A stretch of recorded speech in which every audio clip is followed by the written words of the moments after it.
হঠাৎ চোখে বললো এখানে ফ্রিতে আম পান্না খেতে দেওয়া হচ্ছে।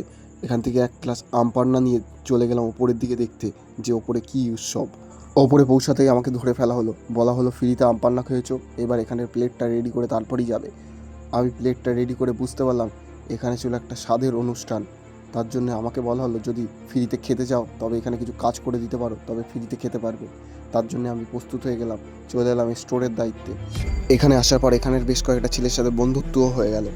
তারপরই শুরু হয়ে গেল এখানকার কাজ। কাজ শুরু হতেই ওদের সামনে আমি খাবারগুলো প্রস্তুত করছিলাম যাতে ওরা সুস্বাদু খাবারগুলো ভালোভাবে পরিবেশন করতে পারে। এরই মধ্যে মেনু কার্ডটার দিকে নজর গেল। মেনু কার্ডের লোভনীয় খাবারগুলো দেখে জিভে জল আসতেই এই ছেলেটা বললো এক বোতল জল খেয়ে বাড়ি চলে যাও।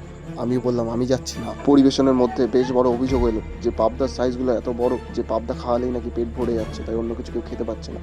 আমিও তাড়াতাড়ি আমার খাওয়ার দাওয়ার করে বাড়ির দিকে চলে যাবো ভাবলাম জলটা বাড়ি নিয়ে যাই, তবে মালিক দেখে ফেলতেই বাইক নিয়ে জলদি পালিয়ে গেলাম।